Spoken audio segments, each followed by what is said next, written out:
So, Travis Pflanz. Hey! Thank you all for coming to my session right after lunch. Before we get started, whose first WordCamp is this? Oh, look at all that.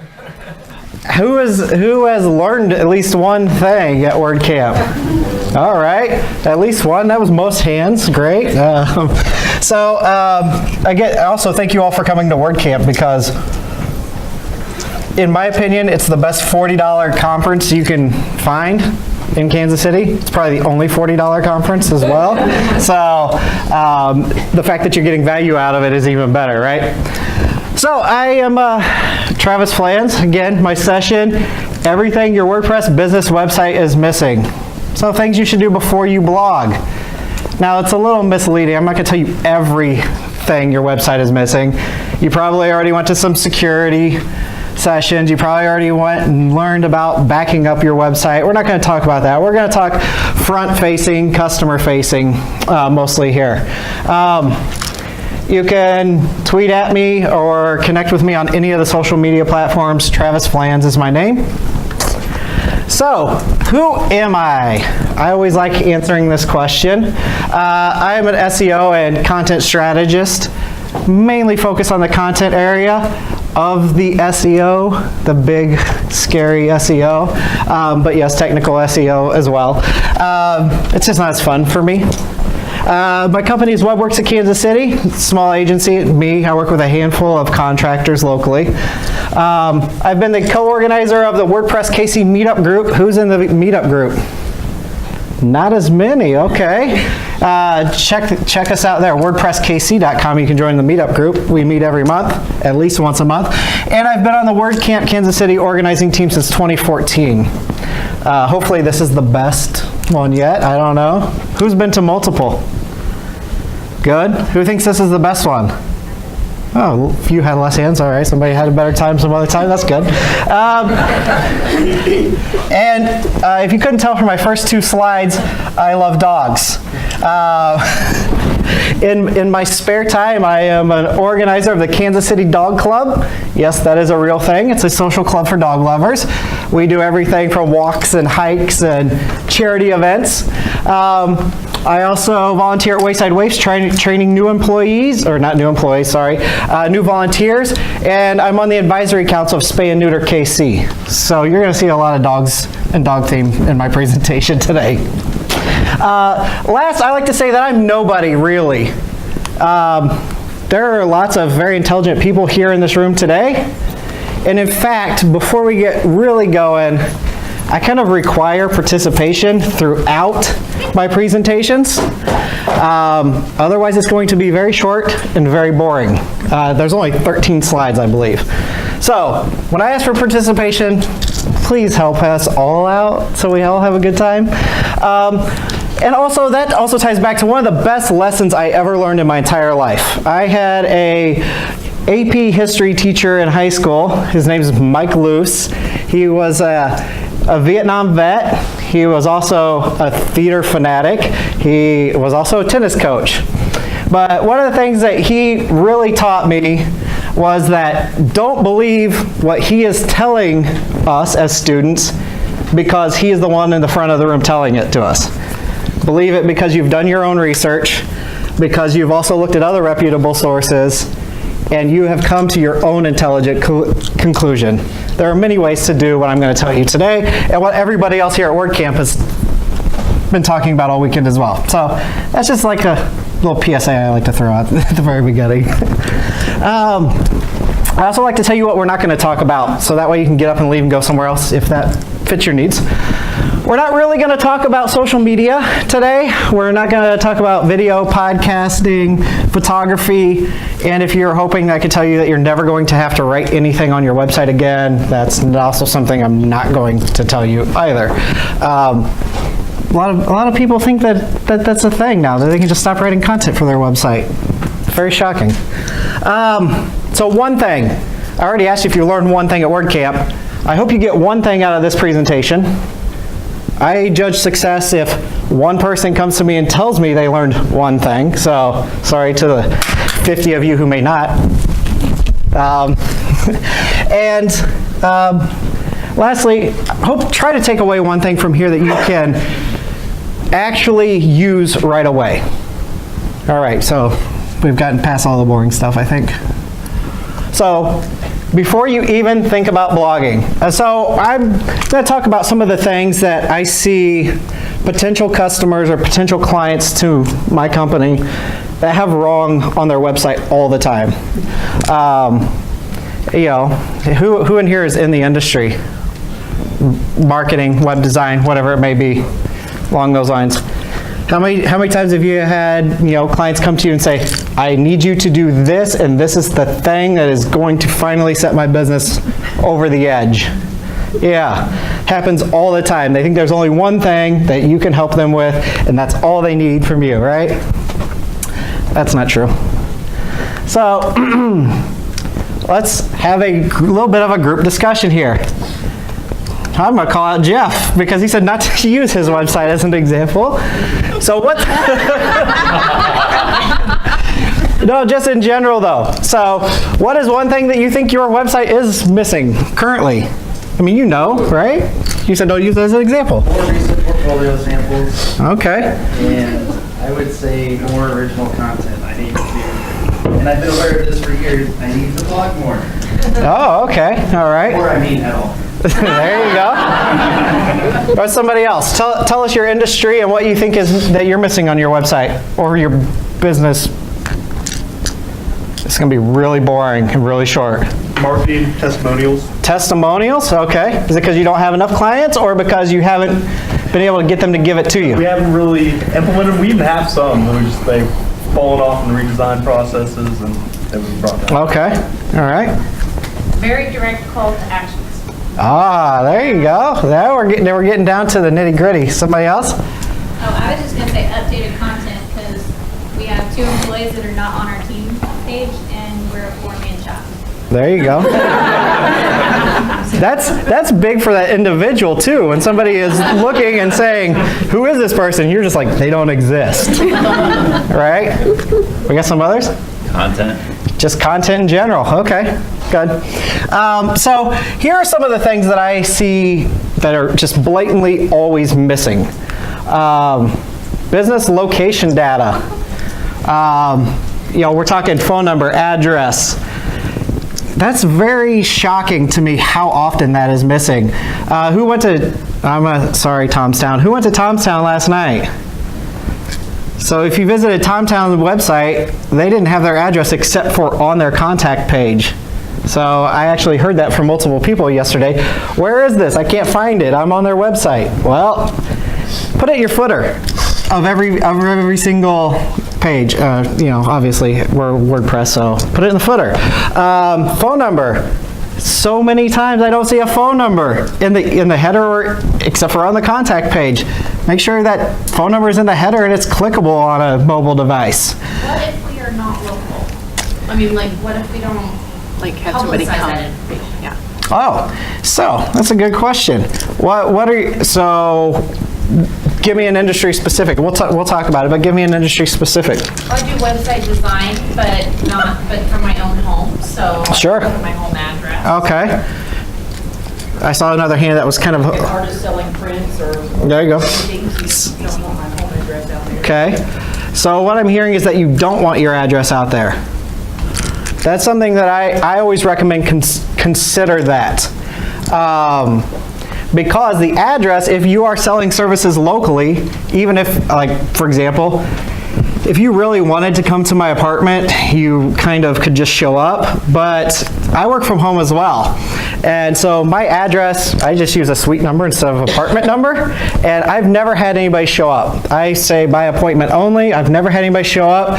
Carissa said she's had somebody show up once at her house. I got a website out of it too. See, there you go. So I guess my thought there is, if you're not comfortable with it, figure out a way to be comfortable with it. Because if somebody is looking for somebody locally in your industry, they're going to want somebody locally, and unless you're telling them and telling the search engines by having that address there that you are local, they're just going to assume that you may not have as much credibility as the next person.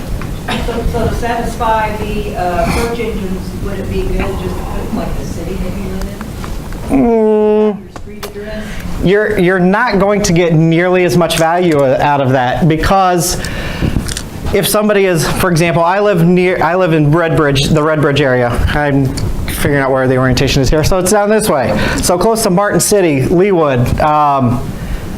But by the exact address, and that being tied to my Google My Business page, right? It's got that address. That address is consistent across everywhere. So I'm gonna get a little more in depth with that. But, so anybody who is down the road from me, a few blocks away, if they're looking for the services I offer, I'm more likely to show up if my address is attached to my specific business. Post office boxes are not expensive. Post office boxes are not acceptable. They're not? No. Google knows that it's a post office and that is not a business. What about UPS? Huh? What about UPS store? UPS stores, neither. Co-working spaces can work, but I had my Google business page taken down because they found out it was in a co-working. my guess is that was probably a competitor. And that's my guess. No, it was Google, and I called, they sent me an email and said that Oh? we need pictures of your signage on your building. Okay. Really? Yeah, I have that problem too. Well, yeah, they'll often send you a card.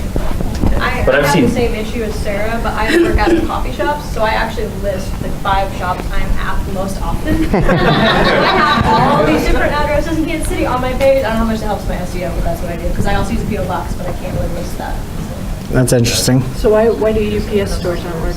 Because It's a street number. Google knows that those types of businesses are not business addresses. They know that you're not sitting at a desk in an office there. They know it's not an office. They know it's not an actual business location. Tyler, do you? I agree. You're right. Yeah? Okay. Tyler's like the big SEO guy in the room, right? Is there anybody else bigger? No. Like I said, I'm not the smartest guy in the room. I've seen the thing you were talking about though, where a business that I know is clearly still in business had their hours all wiped off. They were said to be like permanently closed. Yeah. There's no way they would have put themselves out. No, competitors can do that. I see it all the time. I had something similar happen to me, and all I did was go in and I said, yes, this is me, and re-verified it, and it was right back up. So I would say try it if it's a co-working space. Take a picture of your door if they need it. That's what I had to do. I had to change it to my office number, which is There you go. inside the building, which doesn't get anybody near me. Sorry, just a quick question. So you're saying that when competitors can do things, yada, yada, yada, is there any sort of monitoring can be done on those to make sure, like a, you know, someone check your credit score, you know, your business information changed in all these places? Excuse me. Yes, actually. So a service that I recommend, so I'm not going to go, we'll stop with this right there, but a service that I recommend and I use is Moz Local, and it's $100 a year, I think now, and it can help sync your business listing data across all the directories and all of that stuff. So there's a handful of major ones that all the small ones pull that data from to sync. So I highly recommend that service, and really if you just hook up Google My Business and make sure that's all accurate, and or Facebook, I say both, and then it'll just push the data out and it will keep it updated based on your dashboard in Moz Local. M-O-Z, local. M-O-Z and the word local, just as it sounds. So the About page. Oh wait, well, I skipped ahead, didn't I? Purpose. Purpose is something that shockingly is very, very commonly missing on a website. How many times have you been to a website and you're like, what do they even do? You see that all the time because like their business name is generic business name, generic, we do generic random services. You see that a lot in the IT business. I've got IT clients that it's like, let's see, what's, you've seen them. What are some generic IT business names? IT not sure. That's not generic. Information system. I mean, that's at least branded, but you know, something like, Anything solutions. Yeah, exactly. Yeah, something solutions. We manage your business solutions, right? What does that even mean? Dark horse. Huh? Dark horse. Well, at least that's a brand. At least that's a brand. What I'm saying is, just the generic name that doesn't tell you what even they do. And then the whole website talks about random services, not specific services. I wish I would. I did not prepare a better example. I apologize for that. That's on me, 100%. But just make sure that if somebody looks at your page, no matter what page it is on your website, they know what that page is about. They know what you do as a business. Yeah, the integrated services, what does that even mean? There may be integrated services in animal husbandry, I don't know. And you're not telling me, right? An in-depth about page. Who mentioned that they got their team page that only has 2 of the 4 people, right? So this is something that's very big to me. How many of you are small businesses? Small businesses, consider yourself a small business, a local small business.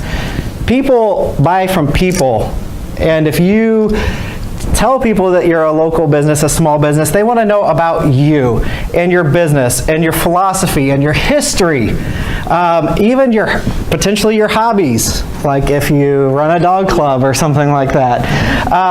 You don't have to only talk about your business on your about page. If you are the principal owner and the main person they're going to be doing business with, put a little bit of yourself in there.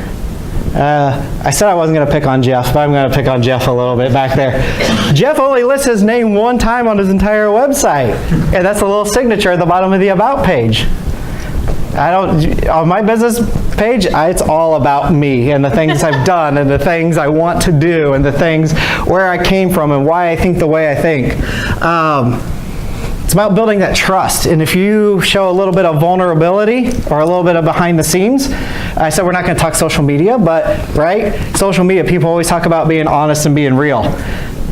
The About page is really the only place that you have to do that on your actual business website, but if you're learning that that's what you're supposed to do on social media, at least do a little bit on your website as well. And that About page, who looks at the analytic data for their website regularly in their About page? So how often is your About page visited on your website? Not very often. Not very often on yours? No. Yeah? Mine's about a third. Yeah. So, and same thing on my website. I've got a lot of articles that are really popular as well, but about 10% of the visits hit my About page, and that's because if they're thinking about working with me locally, they want to know about me. So keep that in mind. You can go as in depth as you want, but don't just talk about your business and what your business does on that. You have your entire thousands of other pages on your website to do that. So direction and purpose are similar. But how many times have you been on a website and you just say, what do I do next? You have to tell the visitor what you want them to do. If it's read the article, if it's share the article, if it's get in contact with us, which if you're selling a service, I guess I didn't ask, how many people sell services? How many people sell products? Okay, so how many people sell nothing? How many people are just bloggers? How many people are just raising their hand because they want to be the last one? Yeah, got a couple of those too, right? So make sure you give those visitors a direction. Whether it could be calls to action, super important. I kind of added those together, even though they can be different. So I kind of view a call to action as telling them exactly what to do and why to do it, whereas direction may be pushing them down the funnel of using your website and taking in that content. So who uses calls to action on their website? Who feels their calls to action are strong? Couple. Who doesn't use calls to action but knows they should? There was at least one person said that, okay. Those of you who use calls to action that are good, you want to give us an example of what you do and why you do it? Well, I have a question about this as well. Uh-oh. So I launched a podcast for one of my businesses, so I have an episode on the front page, and of course, a call to action, listen to our most recent episode. Or it may say go to the podcast website, whatever, it's about listening to the podcast, you can listen to it right there. But I also have like media videos where I've been on the news and stuff, and I have a CR brochure. I have several, of course, on my homepage. Is that a negative thing? To have too many, or what would be too many? I would say it all depends on your website and setup, and Right.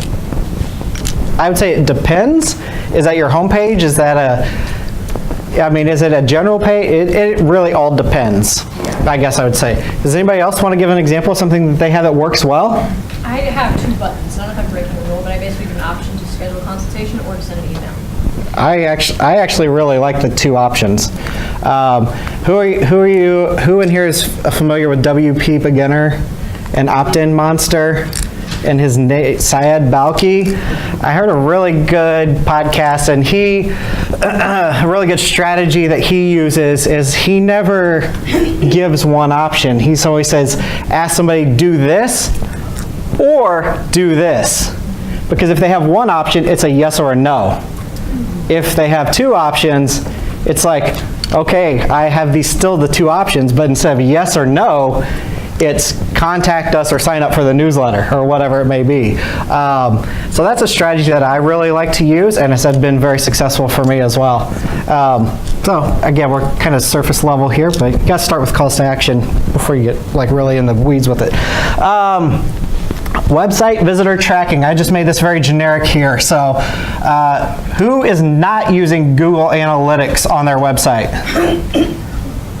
Got a couple? You don't? Not, well, I mean, come on. You use something else, though. Yeah, okay. So everybody here then uses Google Analytics except for the really, yeah, did you say hipster? It's such a hipster analytic tool, whatever. So how many of you have the Facebook tracking pixel or Facebook Analytics on your website? I recommend that on every website. Even if you're not planning to do Facebook ads, at least you can start collecting that data and potentially using it. And Facebook actually has their own analytics suite as well. I mean, Google and Facebook are 2 really big companies. You might want to, I use Facebook Analytics as well, just because I don't know what they're going to do or how that's going to evolve, but they're obviously very big. Let's see. Who uses some marketing automation, inbound marketing, CRM on their website? So you track each individual user who signed up for some form on your website, right? And know exactly what pages they've visited, how long they've been on those pages. Anybody else? Got a handful? So, I mean, we're just hitting this high level right now. So also, goals tracking. Who sets up goal tracking in analytics? Got a couple goal tracking? So I'm just throwing words out there for you right now, right? You can Google all of these things to figure out how easy way to set them up. And actually, Google Analytics has very good free training classes. They want you to be able to use their products, so to this full extent, right? So check those out. Same with Facebook. They have very good training also. I'm not going to say it's not the last thing, but I will just move. Everybody knows they need to track it now if they're not tracking. So in-depth product and service details. This is what we're going to spend pretty much the rest of this session on. So again, how many people sell products? What kind of products do you sell? Giant packaging equipment, like huge conveyor belts and custom machinery. Oh, all right. Did you say you do use some inbound tools and CRMs and track each individual? We have like Google Analytics, and that's like kind of it. Okay. How much is your average sale? Oh, like an average machine? Mm-hmm. Like maybe $250,000 for a whole line, or if it's just like a one-off scale machine, maybe like $100,000. All right. Service call for an existing machine, it's like $100 for like a site visit plus travel. Okay, so there's some things that you can really leverage going forward here. What other products? Printing. Printing products? Digital products. Digital products? Okay, so we don't have anybody that's really like online retail. All right. Some of my clients are grocery stores, but they have we partner with another. Okay. Just does the online grocery shop. So you We do like sporting good products from like football sleds to small dummies Okay. to track and field equipment. So what I'm getting at with that is the other ones are a little different, obviously. So do you write your own product descriptions and your own product pages? Yeah. Good. That's good. That's a big problem. Who has searched for products and you go to 5 different websites and they're all the exact same title, the exact same description, right? You got to write your own unique content for your products, even if you're like, oh, well, I sell this product and 100 other people do. And you think everybody knows exactly what this is. So make sure your product descriptions are unique to your business. Same thing with services. And I have a feeling I'm going to see a lot more hands on this, or people are just going to not put their hands up because they don't want to admit it. So how many of you list all of your services on one page? And that's where you list them. Got a couple. All right. Got some hands that don't want to go up. All right. It's a trick question. Yeah, you don't know if it's good or bad, right? Make sure your services all have their own unique page because they're all a unique service, and sometimes there are even subsections of that service, right? Make sure everything is detailed and in depth. And again, we're just talking surface level right now, but we'll get a little more in depth here. But we're gonna sidestep just a little bit here. You talked about writing your own copy, not as an opinion, but in terms of what kind of results you get back. When you're writing your own copy, how valuable is humor? Depends on the product. Depends, I would say depends on the product, but the audience, but I would say, honestly, not very. But it all depends. Again, it depends on your product or service. I don't try to use a lot of humor, but maybe I'm just not funny. I don't know. So let's sidestep a little bit. So we talked about before you blog, and that's kind of, sorry, I kind of a little misleading on my title. But how many people in here blog for their business? Okay, all right. So then my next question, wait, so let me see the hands again. How many people blog? Quarter of the room or so. So some people who blog for their business, why do you blog? To share information and resources. Information and resources. Become a thought leader. Become a thought leader. Give information on your business. Okay. All right. So. To solve problems people can fix on their own. That's interesting. Okay. So do you love blogging? Who loves blogging for their business?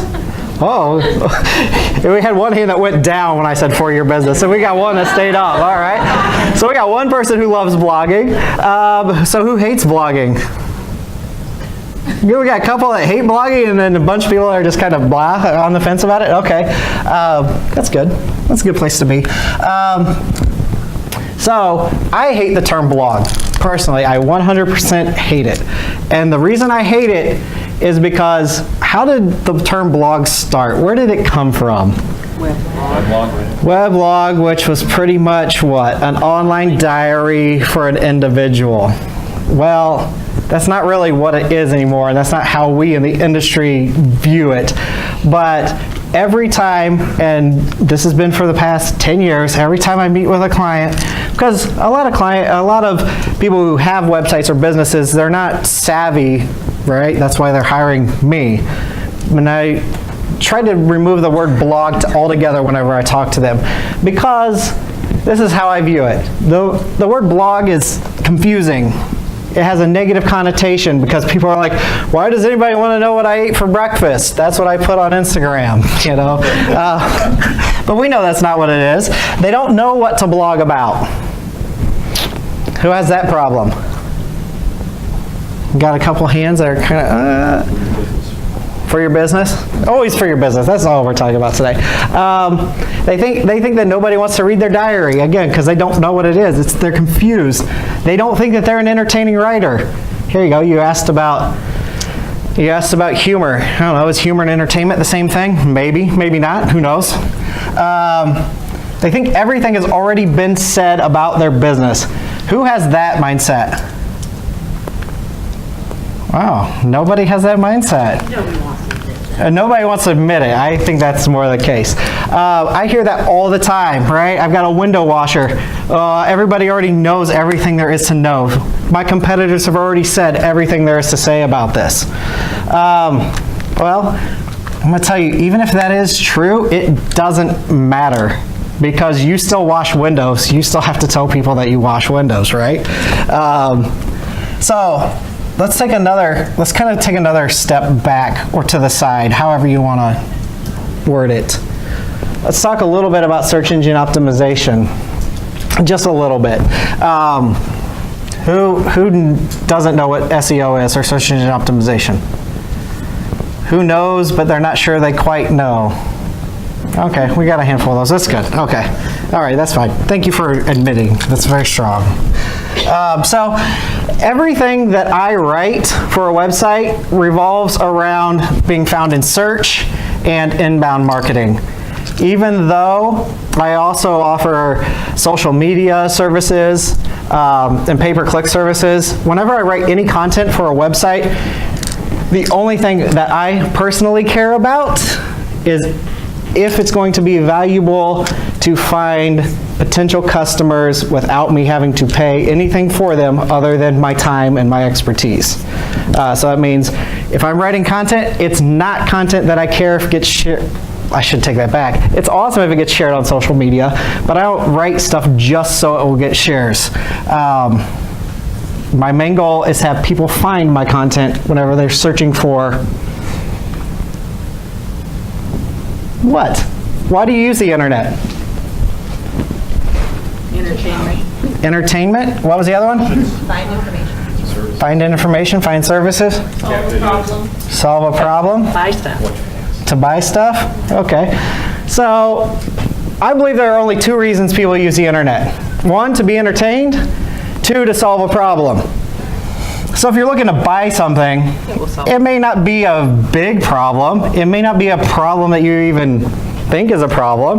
But if you want a new shirt, you want a new shirt for whatever reason, right? So to be entertained or to solve a problem. So then, we're going to cover the solve a problem. That's what we're really going to talk about with all the content you're going to create for your website. Answer a question. Who is familiar with Marcus Sheridan? They ask, you answer. No? Nobody? Good. Good. So I got his book right here. I was kind of looking over it this week to brush up. So Marcus Sheridan, I'm just going to give a little background. Essentially, he owned a pool company in 2008, 2009, right when the housing market started to crash. If people can't afford their houses, they're not buying pools, right? So it's kind of funny. The title of his book here actually came out last year, but A Revolutionary Approach to Inbound Sales Content Marketing.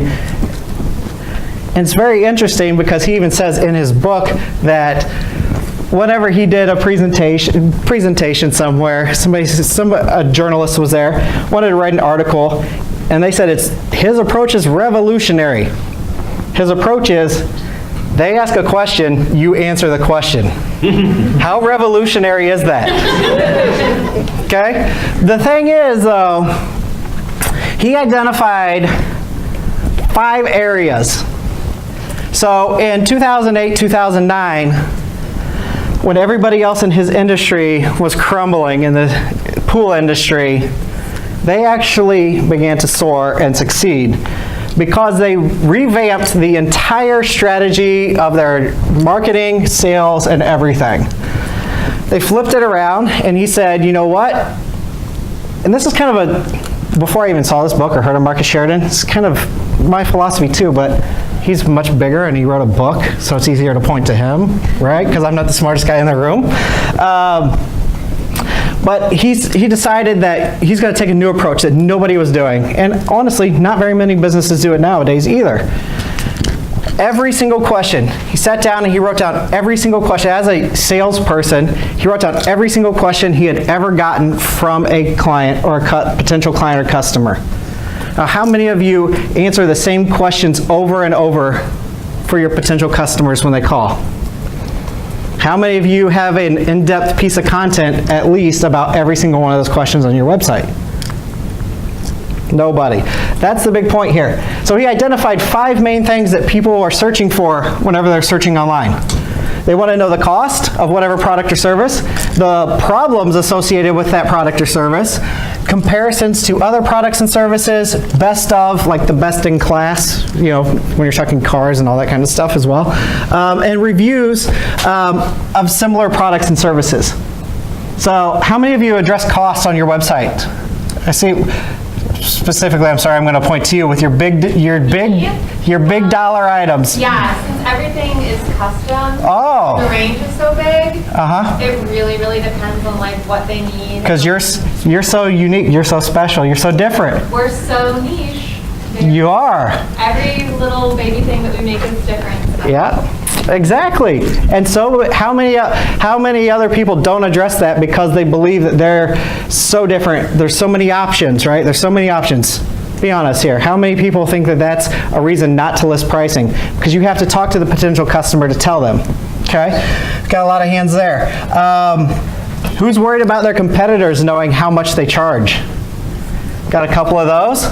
How many who rose their hand about that? How many of you know how much your competitors charge? Because it's on their site. Exactly. So if you know how much your competitors charge, they know how much you charge. I guarantee it. So it's something you shouldn't be afraid of. The last thing here is who's worried that your price will scare off your potential customers? See, that's a worry. Right? Because they're too high? Because it's so high? Or because there's so many options? So many options. Yeah, okay.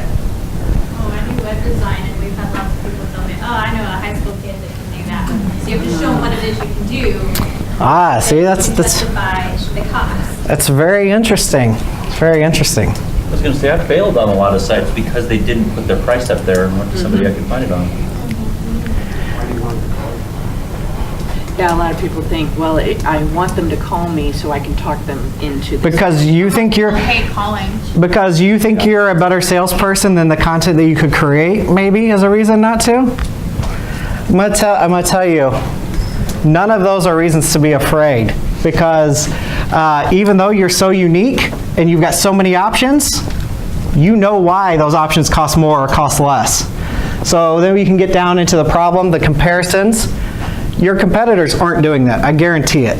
No matter what industry you're in, this is going to literally be similar across every industry. Comparisons, best of, reviews. Don't be afraid to review your products with honest reviews against other products from other competitors or other services from other competitors. Don't be afraid to make friends that are in similar industries and talk about the things that they do well as well also. Because when somebody hits your website, it's all about building trust, right? The faster you can build that trust, the more likely they are to contact you, to want to hire you. Also, let's go back to kind of the beginning, right, where we started. We're talking about measuring. So again, you're in an industry where you got to know exactly what pages people are hitting. Because I know from my website that if a potential customer hits this page, and this page before they ever contact me, before they fill out a form, that close rate on them is about 80% before they ever call me or ever contact me. When you're selling those huge dollar items, if you're providing all of the little details, because when people are spending $100,000, or even if they're contacting somebody else who does a website for $2,000, that's still a fairly large purchase. The more information that they can view before they call you, trust me, it's going to just build that trust. Even if you think your prices are too high or too low, the more pages that people build on your website, hopefully they're not building websites for you, but the more pages they view, the more they're going to pre-qualify themselves to be a potential customer for you. So just keep that in mind. Now, we're talking about all these things here, but before you ever get to these, make sure you have super in-depth descriptions about your products and your services. You can even talk about how you offer them, how it's different, the follow-up process if it's a service, the follow-up process if it's a product. You want to get as much information out there as possible. The more information that you give somebody, no matter if it's a $100 product, I'm going to start at $100 too, because from my experience, my research, about $100 is when somebody starts to actually do some serious research, right? If I'm on my phone, I'll just go to Amazon and buy things real quick. But if I'm like, I don't know, I'm looking for this piece of software that ranges between $100 and $200, I don't know, for a lot of people that $100 is kind of makes it a real purchase, right? So especially if you have services that are in that, you want to make sure that the people who are buying from you have as much information as possible, because if you don't have that information, they're going to go to the next person. How many times, like you mentioned here, how many times have you left a website because you couldn't find the price really quick, or you couldn't find a way to contact them, or you couldn't find a return policy? Just think yourself. Put the whole thing back into the mind of the consumer. Think about how you use the internet and how you look for services, and then you'll see that what Marcus Sheridan is saying is true. So, I acted like I was going to eat her. She wasn't sure. She's never scared of anything though. So, Screaming at the dog. So let's talk about creating better content. Better content is going to build trust. The faster you build trust, the more likely somebody is going to hire you or buy your product or pay for your service or your digital download, right? So here are a few tips, because we're getting towards the end here. You already know, everybody raised their hand. They know you already know what questions your customers ask you. If you're in a bigger organization, get everybody involved in this process, right? Your sales team has different questions that they're asked. If you have a customer service phone number that people call, those people are the ones who know what questions are always asked. The people who handle email tickets. Every single question that you're asked, no matter how ridiculous you may seem or may think it is, can turn into a very valuable piece of content. So don't dismiss any question. Even organizing WordCamp Kansas City, I'm always looking for questions that people ask me to ask us. I shouldn't say just me, because nobody's contacting me directly. But what was the example I used the other day? Somebody said, I'm confused. Where is WordCamp happening? It's happening at all these different locations, Kansas City, Brush Creek, Town Square. And I was like, you know what? That's not super clear, because it says located at Kauffman Foundation Conference Center, but then it's got those listed. And I was like, adding one word there makes it clear. I didn't add room, actually. I said all sessions are located at. But that was very interesting, because that was a question I got one time. But guess what? It triggered to answer the question. It was pretty much already answered, but it gave me a little push to modify it and improve it. Make sure any content you're creating on your website is relevant to your business. I'm sure we've all seen that. Sadly, a local business that I frequent, the owner's father died. Very sad. However, it has nothing to do with my fitness regimen. And I'm not talking about my gut, okay? I'm talking about a real gym, right? The death of her father is not that's not a blog post that should be on your business website, unless that was somebody who helped inspire you to create the business. There was nothing about that in there. Unless who founded the business, an employee of the business. This literally had zero to do with the business, zero tie-in. So while it is sad, it was not relevant to the business. So go in depth. Who's heard of the skyscraper technique? Other than Tyler. Okay, got a couple. So I would say look that technique up. It's a fantastic technique to use. You can kind of, honestly, when you're starting out, you can skip over the backlinking part and just go with the building the content. Topic clusters. Other than Tyler, who's heard of topic clusters? Sorry. You said to be. I know. But I gotta have some fun too, right? Okay, so topic clusters is a technique created by HubSpot. Actually, if you go to the My Session page on the WordCamp website, these slides are there, and these are all clickable links as well. If you attended Alyssa Murphy's session, you've already heard about Answer the Public. That's one of my favorite little websites. It's a little, I like the way it's interactive as well. FAQ Fox, you can enter a topic and a list of your competitors' websites and see all the questions that they are answering on their websites. How cool is that? And then 2 other really simple ways. So all these are simple ways. Obviously, there are much more in-depth ways. It's simply just using the autocomplete on Google search or YouTube even. You start typing in your topic into Google search, right? It'll start auto-completing it, show you what other people are actually looking for. And then also at the bottom, you have that little section that says searches related to. So I have an acquaintance who is not in SEO at all and who does very well with his content and search. And I was like, hey, I see you do very well. Your statistics show you do very well. What do you do? And he's like, all I do is type in a topic and then scroll to the bottom and do searches related to and create content around that. I was like, that is super simple and brilliant.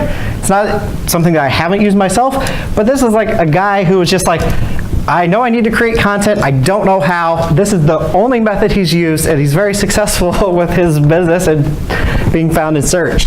So, creating valuable content for your website is not difficult. I highly recommend to everybody to check out They Ask You Answer. It's 220 pages, easy read, like $15 on Amazon. And I linked to it in the tweet. And I did, or you did? Angie just linked to it in the tweet, so if you can't find it, check out the WCKC hashtag.